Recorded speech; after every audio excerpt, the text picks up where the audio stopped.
Dan saat ini kita sudah terhubung dengan ayah korban Maman Suherman yang secara eksklusif bisa bergabung dengan Kompas TV sore ini. Selamat sore Bapak. Selamat sore, Assalamualaikum warahmatullahi wabarakatuh. Sebelumnya kami Kompas TV mengucapkan turut berduka cita atas wafatnya anak Bapak dan juga semua peristiwa yang saat ini tengah menimpa keluarga. Pak, hari ini kita sama-sama mendengarkan pernyataan dari polisi bahwa sudah ada tersangka yang ditangkap. Bagaimana tanggapan keluarga atas penangkapan terduga pelaku? Apakah keluarga merasa sedikit lega dengan penangkapan tersebut? Ya, kami mengucapkan terima kasih dan apresiasi kepada Polda Banten beserta jajaran dan segenap petugas yang telah selama 17 hari bekerja keras siang dan malam, juga kepada Polres Cilegon, juga Polsek Cilegon yang bersama-sama bahu-membahu untuk mengungkap kasus atas pembunuhan anak kami ini. Hmm. Disebut sebelumnya Pak, motifnya adalah ekonomi. Dengan adanya pernyataan dari polisi melihat sosok terduga pelaku ini, keluarga seperti apa? Apakah yakin dengan kinerja Polri terkait dengan perjalanan kasus ini dan apa juga yakin bahwa yang ditunjukkan kepada publik adalah pelakunya? Ya, kalau melihat dari hasil laporan dari Puslapor yang tadi ketemukan di pisau DNA, DNA itu sama. Ya, saya sih sangat meyakini kalau memang itu adalah pelakunya ya. Kalau memang ada kesamaan di pisau itu DNA anak saya itu diketemukan sama dengan hasil daripada yang di puslapor tersebut.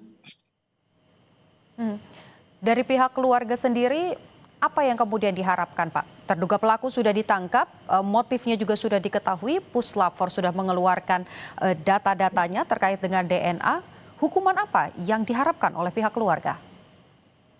Ya, saya tinggal menyerahkan kepada pihak nanti di kejaksaan atau di ini untuk dihukum yang seberat-beratnya.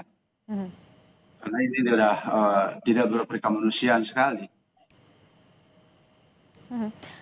Saya mohon maaf sedikit Pak untuk mencocokkan kronologi yang disampaikan oleh pihak polisi dan juga dari keterangan Bapak karena ini pertama kali Bapak muncul di muka publik begitu. Saat peristiwa terjadi sebetulnya situasinya seperti apa?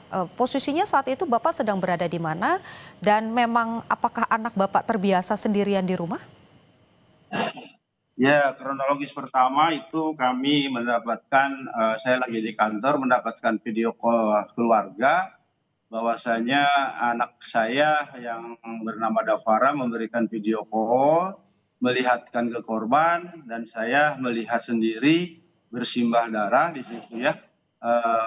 Cuma punya asumsi saya pikir anak saya itu jatuh dari tangga, sehingga saya bergegas berteriak di kantor bahwasannya anak saya itu jatuh dari tangga.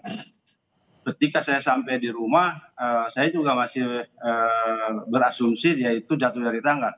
Melihat ke tangga nggak ada, maka saya adiknya di mana, Axel itu ada di mana? Ada di atas. Nah, saya langsung bergegas ke atas. Disitulah baru saya terlihat anak saya sudah bersimbah darah. Saya balikan kepalanya sedikit, saya berusaha untuk memberi napas buatan. Setelah itu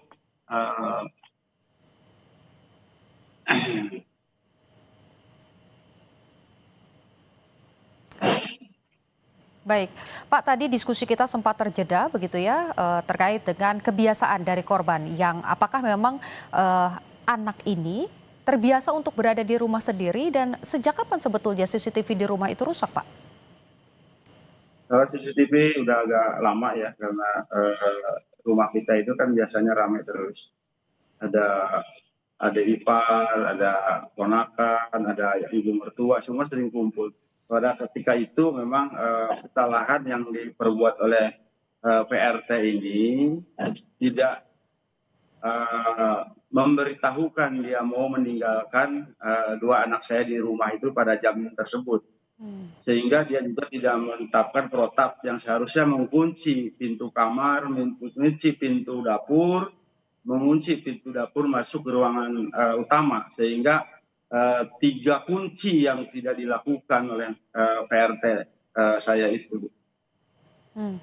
Oke, Pak, yang kemudian menjadi sorotan publik begitu ya, menilai bahwa dengan matinya CCTV, kemudian tiba-tiba ada terduga pelaku, ada beberapa pengamat kriminolog yang kemudian mempertanyakan begitu. Apakah keluarga ada kecurigaan bahwa pelakunya ini tidak bergerak sendiri begitu? Ada orang terdekat misalnya yang punya permasalahan ataupun juga peristiwa-peristiwa serupa? Saya tidak bisa mengasumsi atau mengandai-andai gitu ya, karena saya sendiri tidak merasa punya musuh, saya tidak punya istilahnya perselisihan, karena kehidupan saya itu dari rumah ke masjid ke kantor. Setiap hari seperti itu aja. Oke. Artinya pihak keluarga sepakat begitu ya dengan apa yang kemudian sudah ditemukan oleh polisi bahwa sejauh ini tidak pernah ada musuh ataupun juga konflik, sehingga dengan adanya DNA keluarga sepakat bahwa terduga pelaku adalah pelakunya. Pak, kalau bicara soal ini peristiwa ini kan menjadi sorotan publik begitu. Apa kemudian pesan dari keluarga untuk masyarakat agar peristiwa seperti ini tidak kembali terulang? Ya, jadi pesan kepada masyarakat untuk berhati-hati meninggalkan rumah ataupun ada keperluan-keperluan itu bisa ke depan kalau misalkan ini tersedianya CCTV ataupun menitipkan ke tetangga sebelah untuk bisa saling menjaga. Mungkin seperti itulah yang bisa dilakukan. Oke, baik, terima kasih banyak Pak untuk kesempatannya bagi Kompas TV sudah perdana muncul ke publik untuk kemudian menceritakan apa yang sebetulnya terjadi. Kita harapkan keadilan tentu ini terwujud begitu dan mendiang bisa mendapatkan kedamaian di sana. Terima kasih Bapak Maman Suherman sudah bergabung dengan Borgol sore hari ini.